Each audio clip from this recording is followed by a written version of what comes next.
Bon, donc on va commencer par la contribution. On a besoin de solutions.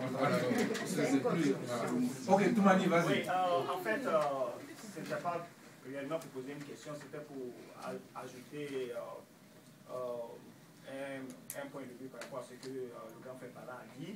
On organise des marches ici et on a des feuilles qui circulent là pour que tous les membres présents ici puissent mettre leur nom, leur email et leur cell phone pour qu'on puisse les informer. Bon, je suis le mouvement de la feuille. Il y a certaines personnes qui ne mettent pas leur nom dessus, ils font passer ça. Mais il faudrait que nous soyons aux marches. Il faudrait que nous soyons à toutes les activités de Action Group RHDP ou RHDP, que ce soit militants, sympathisants ou tout simplement des Ivoiriens qui veulent la légalité en Côte d'Ivoire. La lutte, c'est ça aussi. On espère qu'on n'aura pas de marche d'ici le week-end prochain, puisqu'on en a prévu. Mais tant que la situation perdure, on doit continuer. Et s'il vous plaît, je vous demande de mettre vos noms, vos emails surtout, écrivez très bien parce que si ce n'est pas bien écrit, une seule lettre qui n'est pas lisible, ça ne passe pas. Donc, prenez votre temps pour bien écrire en capital et aussi votre numéro de téléphone. S'il vous plaît. Merci. Merci, Toumani. Koulibaly, tu me demandes? Moi, je ferai l'effort de faire une contribution dans ces cas. Son Excellence, Monsieur l'ambassadeur, a parlé de la communication que nous devons utiliser. Je pense que nous devons aussi utiliser cette communication en Côte d'Ivoire. Quand j'appelle des amis ou la famille, j'ai l'impression qu'il n'y a que l'information de la RTI qu'ils ont. Et je pense que c'est aussi un problème important. Je sais que le RHDP est composé du PDCI, du RDR, du MFA, de l'UDPCI, et il y a même maintenant aussi l'UPCI qui s'est ajouté. Et il y a des cadres dynamiques dans tous ces différents partis qui ne sont pas confinés à l'hôtel du Golfe. Mais on ne les voit pas en mouvement. Je ne sais pas s'il n'y a pas un mot qui a été donné pour qu'ils puissent faire de la communication de terrain, pour que la population dans l'ensemble sache que voilà ce qui se passe. Parce que ceux qui n'ont pas accès à Internet, qui n'ont pas accès à 24, France 24 et autres, ils savent seulement que l'information qui circule sur RTI. Donc c'est une contribution, comme vous avez accès à l'oreille de notre président. Je voudrais vraiment qu'ils puissent penser à impliquer tous ces cadres-là dans un travail de terrain, pour que l'information puisse circuler, pour qu'il y ait une partie de la population qui sent que les choses bougent maintenant dans le sens de la légalité. Autrement, on va être très mobilisés ici à l'extérieur, mais à l'intérieur du pays, ils seront convaincus que c'est Gbagbo qui est encore président et qui va le rester. Merci.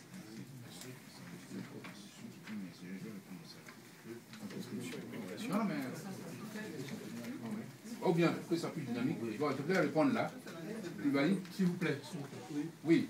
Ce que vous dites est juste et pertinent, mais je voulais aussi dire que il y a beaucoup de cadres qui sont impliqués, hein, qui sont très courageux, mais il y a les risques.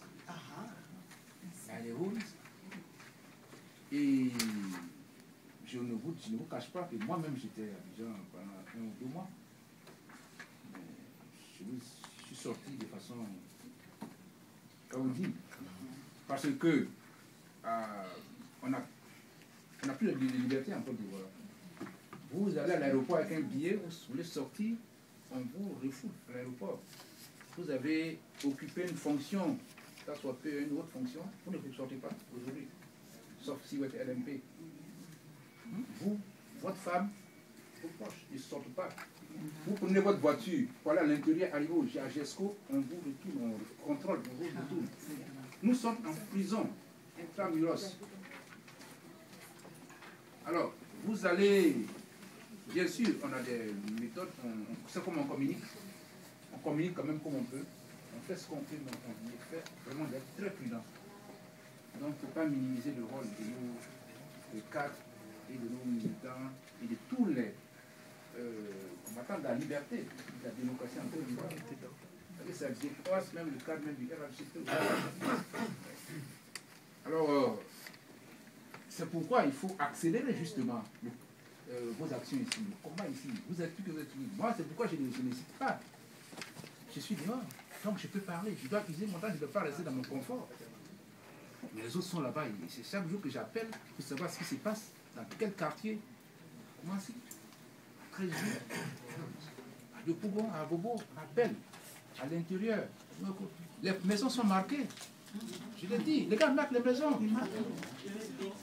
Ils disent que si ça chauffe, toi, tu vas voir, on va finir avec toi. Voilà comment ils parlent. Oui, c'est une réalité, les frères, les sœurs. C'est une réalité. Et c'est pourquoi j'ai dit la situation des droits de l'homme est très préoccupante, elle est très sérieuse. Elle est très sérieuse. Ils disent, bon, attends, on dit qu'on va l'enlever par la force, elle n'est pas venue, mais vous, là, vous allez voir. Et ils vont mettre dedans les étrangers, nos voisins, les pays voisins. Tout le monde vit dans la peur aujourd'hui. Voilà. Je voulais juste ajouter que pour la communication, les radios ont fait un travail très colossal. On a créé une radio. Oui, donc, la radio, sont très informés. Très informés. Même pas nous-mêmes, LMP aussi dessus. Oui, oui, on a une savoir ce qui se passe. Oui, oui, on a une radio, la radio Abidjan nous aide, même le jour de la marche, c'était très bien. Parce que par exemple, la radio, RAGP, Radio Liberté, quand il y a Radio Liberté, rassemblement, rassemblement, il y avait un groupe de manifestants, des militants qui étaient encerclés vers le café des Roms. Les gens, les bérémouches étaient en train de les tuer. La radio Rassemblement a parlé, a dénoncé cela, a dit oui, c'est qu'on peut faire pour eux, faites-le, alertez l'opinion. L'ONU ici s'est rendu là-bas et bon, les gens ont pu être sauvés. Voyez-vous, voilà comment nous vivons. Nous sommes. Enfin, je ne sais pas comment dire quoi. C'est la résistance. Nous sommes comme la résistance, comme le maquis pendant la Deuxième Guerre mondiale. C'est un peu ça, actuellement, qui se passe. Mais c'est grave, c'est pas normal. Pas normal. Donc, communiquer, alerter. Les membres du Congrès, allez les voir chez eux, rendez leur visite, dites-leur, voilà ce qui se passe chez nous. Accroissez la pression. On rend hommage au président Obama qui a pris une position claire.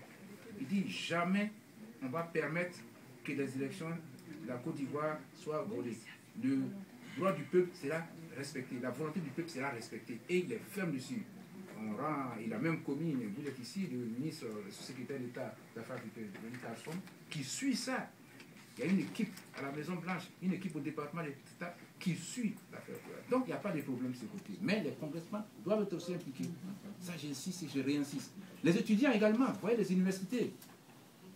Voilà, les étudiants, il faut leur parler. Parce que la Côte d'Ivoire, c'est un pays lointain. Ça y est sur la une des journaux. Mais la Côte d'Ivoire, quand même, c'est un pays qui était une vitrine.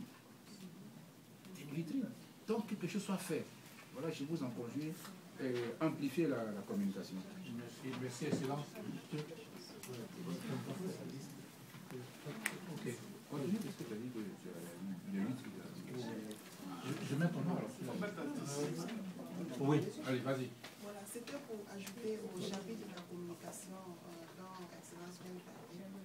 Je voulais inviter tous ceux présents ici aujourd'hui, tous ceux qui ne sont pas là, à vraiment visiter les différentes médias news, les forums de discussion, parce qu'il semble que nos amis de l'autre côté payent des anglophones pour expliquer leur version des faits et avoir l'opinion publique de leur côté, l'opinion publique américaine et internationale de leur côté.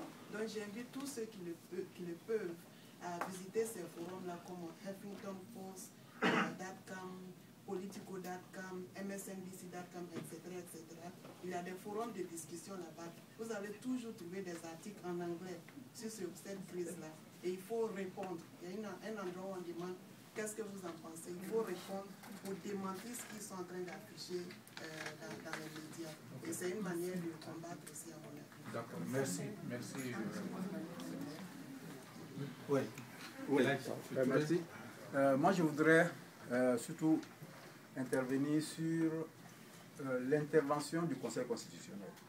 Vous savez, dans les démocraties, il y a le fait que lorsque la Cour suprême a décidé, c'est la décision finale. Mais ce qu'on ne précise pas, et qui est le cas de la Côte d'Ivoire, c'est que le Conseil constitutionnel n'a pas prononcé le droit. C'est-à-dire que non seulement le président du Conseil constitutionnel est un militant du FPI, mais en plus, il a ignoré la loi. C'est comme si on dit, celui qui a plus de voix gagne. Et le Conseil constitutionnel doit, en quelque sorte, confirmer cela et il décide que celui qui a plus de voix ne gagne pas et donne à l'autre. C'est ça. Il faut réussir à expliquer que la constitution de la Côte d'Ivoire ne permet pas au président du Conseil constitutionnel de faire ce qu'il a fait, eu égard aux données qu'il avait en main, eu égard à la situation. Et ça, malheureusement, dans les débats, les intervenants qui interviennent pour le compte du président élu ne mettent pas suffisamment l'accent sur cet aspect. Et il apparaît que l'argument que le président sortant et ses représentants rabâchent à cours de journée, c'est que nous avons une institution qui est le Conseil constitutionnel qui a décidé et on ne veut pas accepter la décision du Conseil constitutionnel. Si je me fais clair, c'est que le Conseil constitutionnel n'avait pas le pouvoir d'annuler les voix qu'ils ont annulées et de renverser les résultats qui ont été confirmés par la commission électorale indépendante. Et ça, il faut élaborer là-dessus. Il faut essayer de développer les arguments là-dessus et passer ça. Parce que c'est ce qui manque dans tous les débats que j'ai suivis jusqu'à présent. Excellent. On se contente de dire que oui, il est ami. Mais on peut être ami. Ce n'est pas ça qui est le problème en Côte d'Ivoire. Ce n'est pas parce que le président du Conseil constitutionnel est ami de Gbagbo qui est le vrai problème. Le vrai problème, c'est qu'il a laissé le droit pour lequel il a juré d'appliquer et a décidé autre chose qui est en dehors de la Constitution. Voilà ce que je voulais apporter. C'est compris, hein? Le message est passé. Ok, on va suivre la liste, hein, s'il vous plaît. On va suivre la liste, comme ça on va aller... Non, on va suivre la liste. Madame Magat. En fait, moi j'ai une préoccupation. J'ai l'impression que nous avons laissé tout à la communauté internationale. Est-ce que c'est possible? Est-ce qu'il ne faudrait pas avoir un plan B si nous n'en avons pas? Est-ce que nous devons compter uniquement sur la communauté internationale?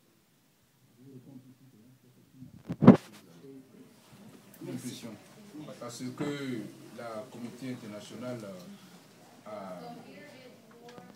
c'est-à-dire que dans la gestion de cette crise actuellement, il s'agit de gagner, si vous voulez, la légitimité. Et c'est la communauté internationale qui approuve ça, si vous voulez, qui consolide, qui confirme cela, qui donne en fait. C'est la reconnaissance internationale. Et là, on a gagné. Maintenant, le reste, c'est un... On va build upon. On va build upon. Mais nous-mêmes, comme dit, nous avons un plan B. C'est parce que nous voulons faire l'économie des vies humaines. Le Bouddha a dit qu'il va aller libérer le taux de drogue. Il sort, on sort.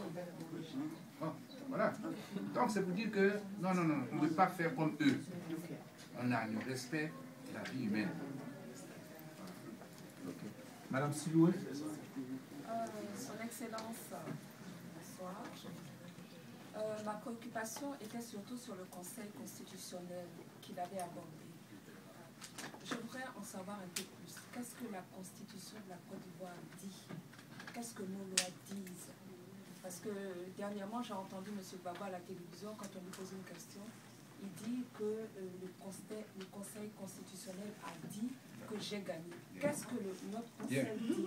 Bien, bon, le temps ne s'effectue pas tellement, mais je vais faire un effort. Mais ce que je voulais dire,